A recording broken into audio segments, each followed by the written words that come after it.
you off on a slightly different tangent here, but still relevant. That when I first got involved in as a UFO investigator, when I spoke to people who had close encounters or who had close sightings or multiple sightings through their life, that about half of those people also reported having a near-death experience. And that's intrigued me, and I have to say I was super sensitive to picking that up, because 10 years before I got involved in ufology, if you want to call it that, which was 1988, I'd been studying quite intensely the subject of near-death experiences, and that was why I wasn't prompting people, I was just saying to them, have you ever had any other unusual experiences? And then they would tell me that, oh yes, I nearly died, you know, and some of them more than once. So, and I found that over the years that people who report close encounters or multiple sightings or very close sightings, where they're seeing the light very close, very bright, often have their lives entwined with paranormal experiences. And this is nothing new to you, I know, but it's been very interesting to see it emerge slowly over time, more and more, as people feel they can talk about these experiences. I guess UFO research has sort of grown into more acceptance about those. But I have some example cases here that I'd like to talk to you about, that I've collected over the years, and where people have reported these sorts of things. One case was, and I've changed the names, one case was a gentleman called David, and he had a daytime sighting in Fortitude Valley of 3 triangular-shaped objects hanging in the sky. Then 3 silver orbs showed up from nowhere and sat underneath them, and all 3 orbs took off in different directions and came back together for another 5 minutes. Then 2 more silver balls appeared, and they were described as metallic, like stars in the daytime. It was 11:25 a.m. And when the triangle formation moved up into the clouds, they parted in a round shape, and the whole sighting for him was about 25 minutes.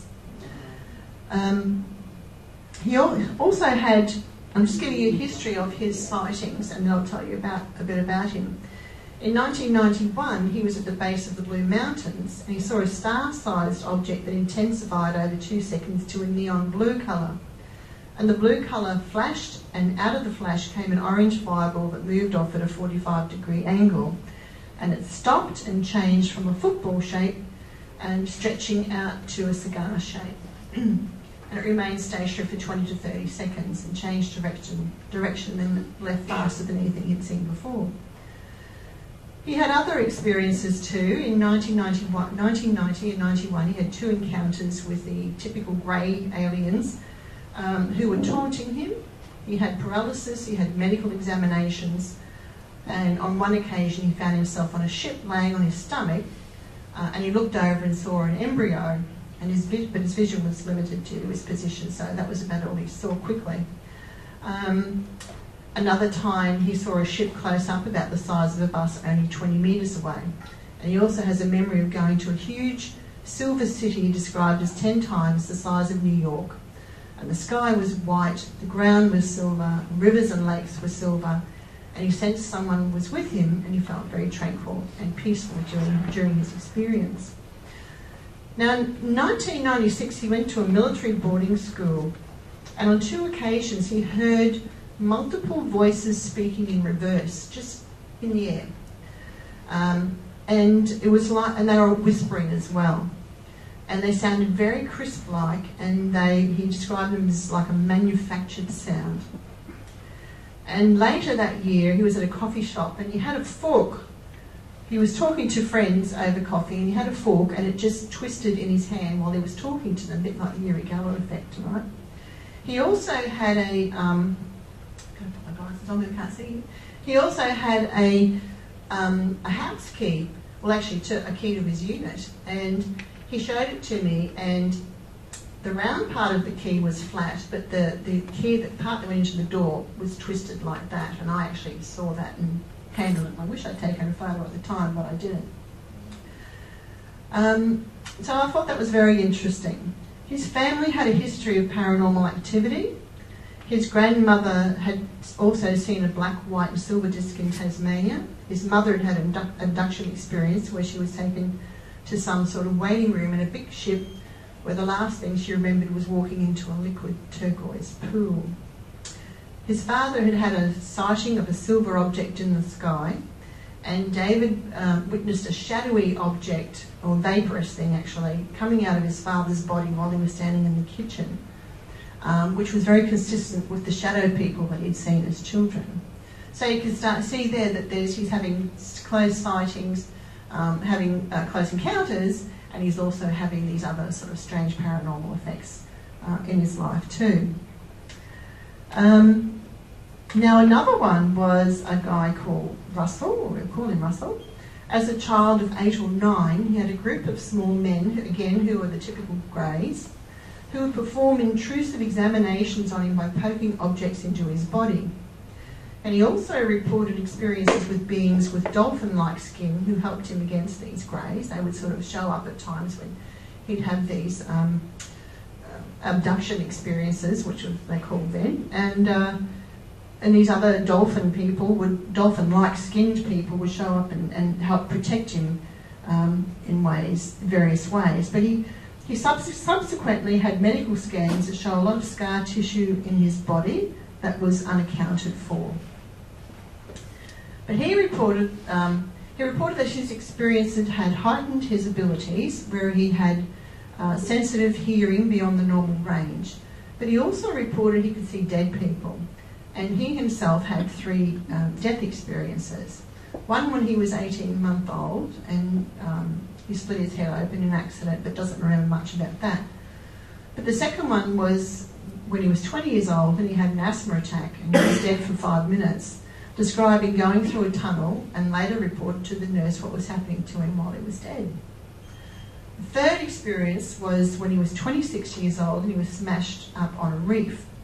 And he went through a tunnel at supersonic speed, and he saw a blinding light, blinked, and he went through it. And in a clearing fog, he saw a massive archway, and he could see millions of people through it. But it was like looking through water. And a little group off to one side beckoned him telepathically. And as he started to float towards the archway, a large being floated across to him and told him he must go back, even though Russell was begging to stay. And the being put his hand up for him to go back, and there was a puff of wind, and next he knew he was going back down the tunnel at lightning speed, where he heard the doctor say to the nurse to let him go. Unfortunately, the nurse gave him one last treatment, a shock treatment, and he opened his eyes and he lived to tell the tale. Very interesting, huh? Very interesting.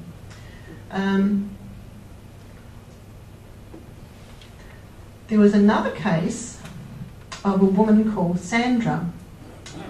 Now, she hadn't seen any UFOs, but she had a UFO hearing, if you can call it that. She'd been horse riding with a friend. She didn't see any object, but heard something moving by slowly, emitting a low sound about housetop height. And she and her friend were shouting to each other, trying to make themselves heard over the noise. Yet the unusual thing was that their horses that they'd been on didn't flinch a bit with the loud noise.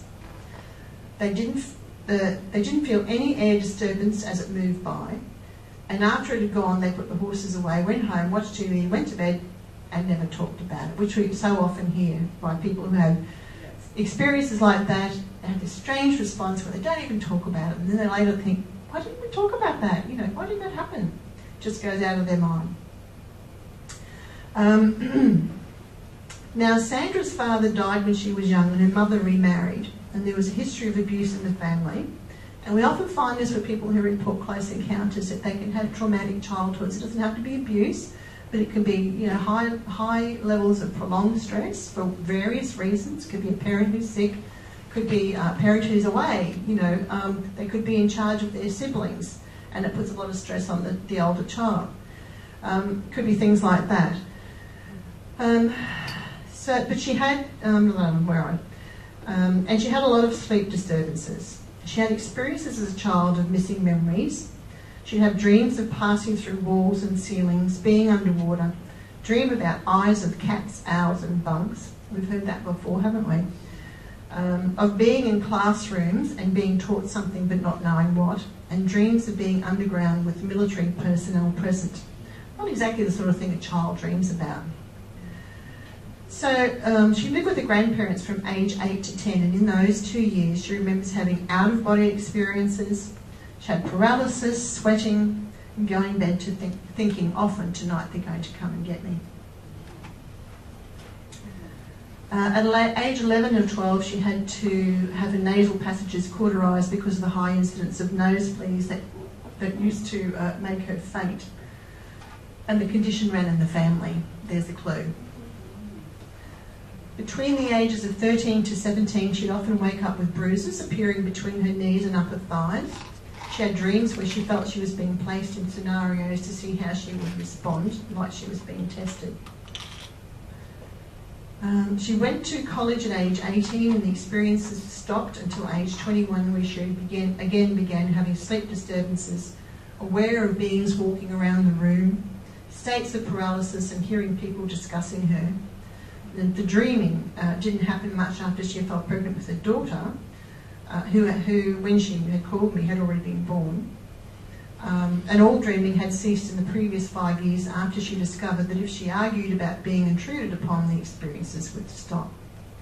Sandra had a compulsion to be in remote places and would be drawn to deserts. And she claimed to be telepathic, precognitive. She saw dead people, and for a short time she worked as a medium. And these are the sort of things that people often report who have close encounters. This seems to somehow trigger those, trigger their own psychic abilities, but also they'll have these, they'll see ghosts as well. Just all sorts of strange paranormal experiences. Poltergeist activity is another one. Remember Anne and Jason Andrews, the story of the case from the UK? And the whole Andrews family, there were things going on in the house, but the son Jason was most heavily involved, but the whole family would hear poltergeist activity in the house. Do you remember that, Bill? We had Anne speak here actually at one stage. Now, the other case, some cases you would know about, is Betty Andreas and Luca.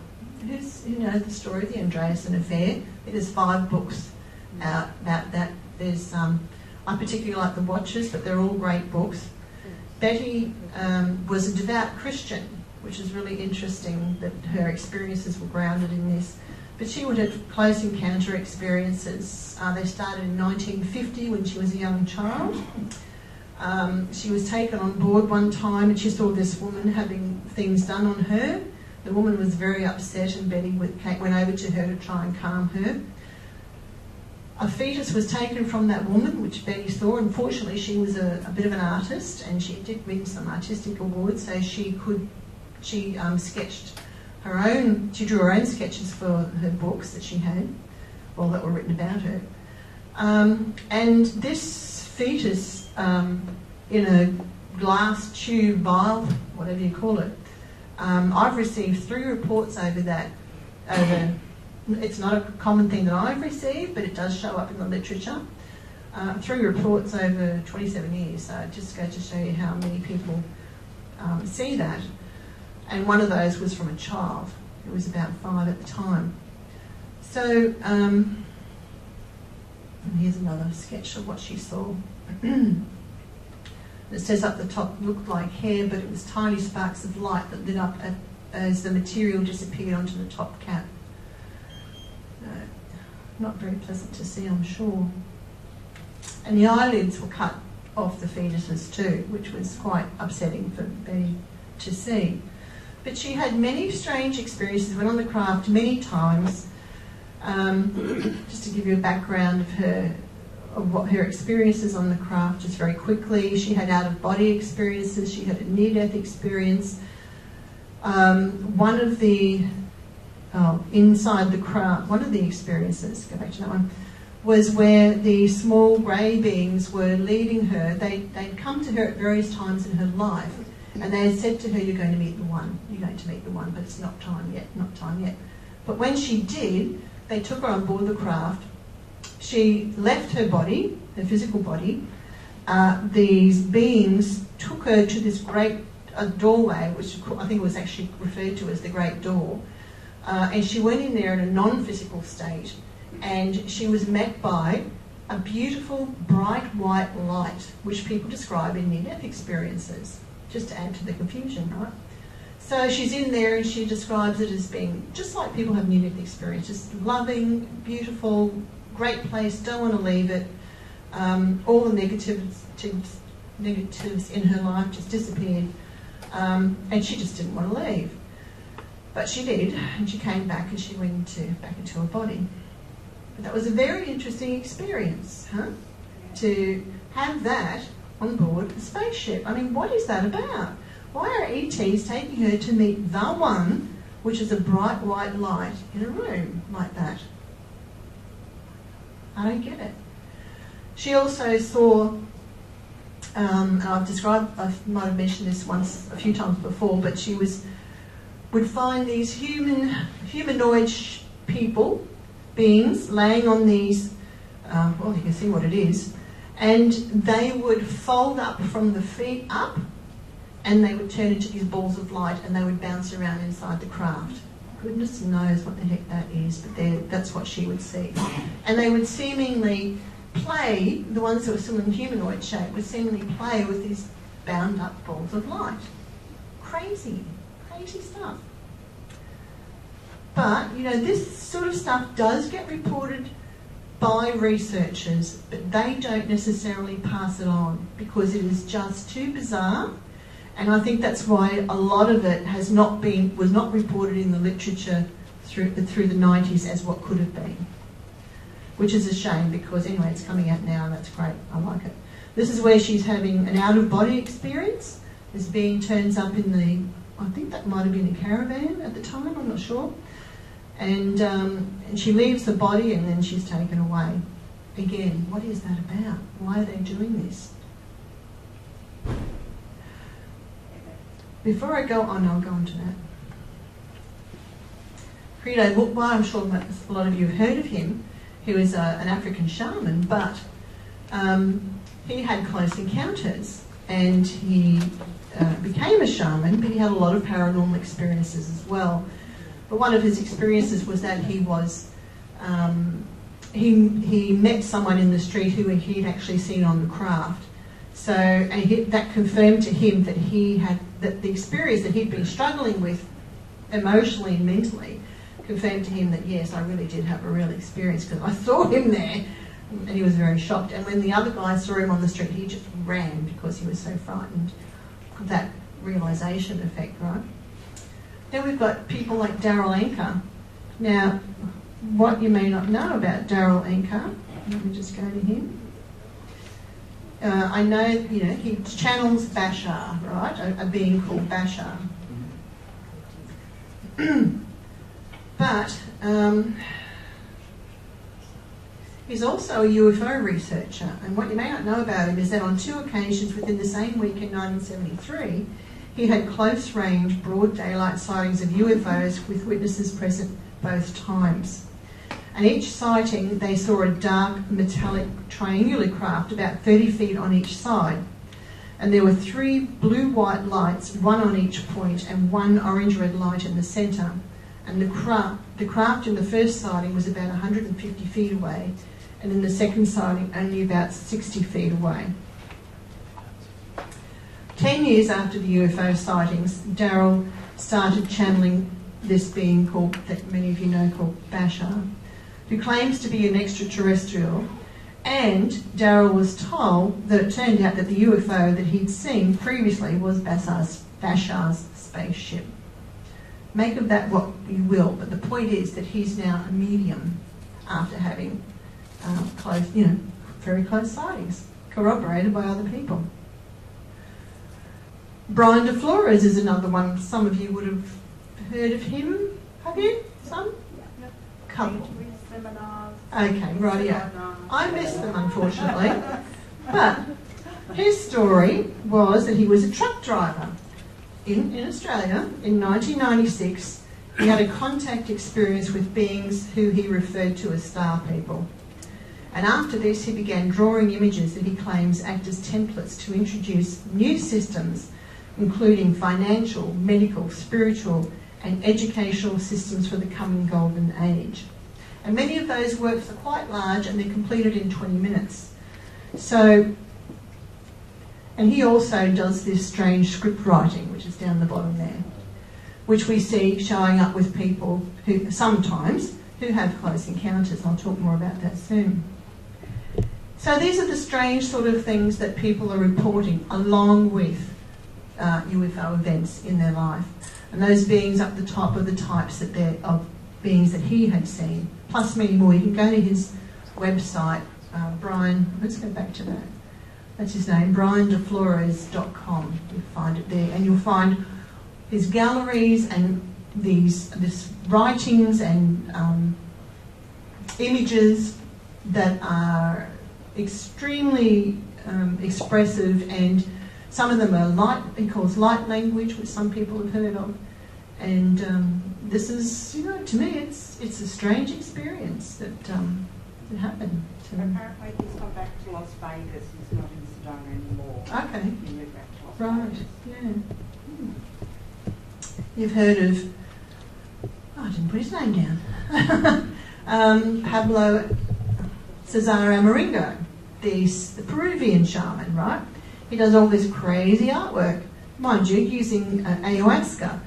But interestingly, in his artwork, what can you see? Can you see spaceships in that artwork, right? Oh, quite a few, right? There's one down here. I can't see it here. Anyway, there's a couple in the middle there and there. And there's one down here. And I've got a collection of them here in one slide. But this is the type of artwork that he does. But shamans, they have all sorts of interesting experiences in other dimensions, helping people cross over to, wayward spirits cross over to the other side, and doing healings for people by gaining information from other realms to bring back and help people in this realm. That's not paranormal, I don't know what it is. So this is just an example of some of his artwork. You can see it's highly intricate. Again, in Western society, people who report close encounters always also do this intricate artwork, just full of like every space is full. Very busy. Very pretty too. I love it because it's so bright, vibrant. And often they will sketch things that they see in other realms. And the one on the left, in the top left corner, you can see various things that look like spaceships there too. And here's a collection of just some of the UFOs that have been in different sketches that he's done. We're going for time. The God Hypothesis. I don't know if anyone's read that one. It came out back in the 90s, but Joe Lewis in there talks about one particular case I'm thinking of, where these extraterrestrials had abducted a woman. She's laying on a bed of some description, and they induced an out-of-body experience with her. And then they put her into another body, which seems to be a cloned copy of herself. But she doesn't feel comfortable in that body. She feels like it's not quite the same as the previous body. Again, very strange, and that could be advanced technology, I don't know, but obviously some of those ETs understand something about our metaphysical makeup. Very interesting case, that one, and there's a lot of them in there. This is one that I discovered recently thanks to Mariana Flynn when I visited her in Sydney last year. And this is the story. The woman on the right is Rosemary Clem. She wrote the story of Jack Lord, the other guy, who was fleeing a communist country. He was shot. He then went into a coma for 2 weeks. In that time, he left his body, and when he did, he went to an alien base at the bottom of the Atlantic. And he tells you in the book about his experiences while he was there. So I would suggest you look at that, and I would say you're going to start to see more books about these sorts of topics, because researchers are starting to explore these more and more. And those boundaries of what's set, you know, the parameters for UFO research are expanding. So, but that's and he spoke in Sydney at the last meeting of the Sydney UFO group. This is a case, I guess, that I came across recently, because every Tuesday I do an internet TV show called Soul TV.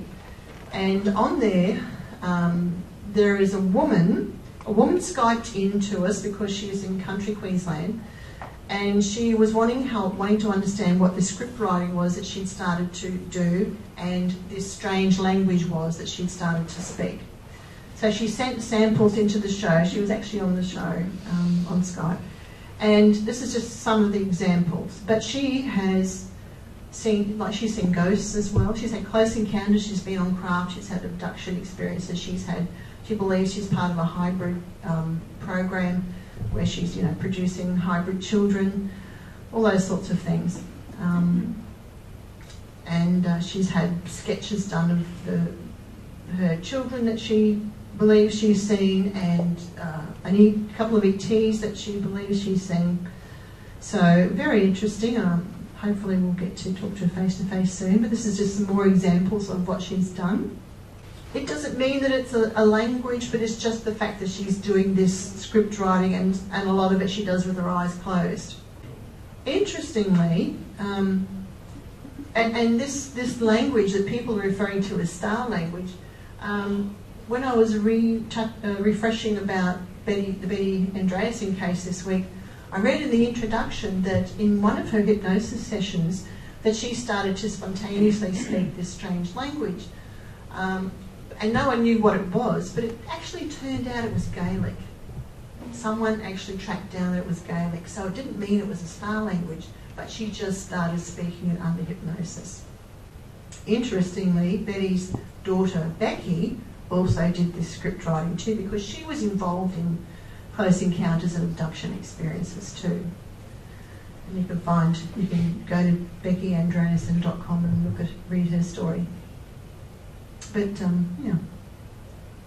And this is just one of Becky's drawings where she was on a spaceship and had these strange symbols on the board there where she was learning things. She was taken there to be taught things. Now this is what I wanted. Some of you will know about FREE. This is a new organisation that Mary Rodwell's a part of, and it's set up for people who have extraterrestrial encounters and who aren't getting the help from the regular UFO community, because really no one wants to know about this other weird stuff. Okay, so FREE is now exploring, and there's Edgar Mitchell and Rudy Schild encouraged Mary Rodwell, Ray Hernandez, and I can't remember the other woman's name, to establish this organisation to help people who are having these experiences and exploring the relationship between ET encounters and near-death experiences, out-of-body experiences, other, shamanic experiences, all these other sort of paranormal things that are going on. And they've been doing, they've been asking people to do interviews. So far, there's 3 phases in their research. First phase is where people fill in the questionnaire. Actually, there's 2 questionnaires. That's the second phase as well. But then people will also ring them and follow it up with a personal interview. I'm actually interested in the connection between near-death experiences and close encounters, and looking into that more as well. So that's my bit on UFOs and the paranormal. There's a bit of information there for you to follow up and track down yourself if you're interested. But that's it. Thank you.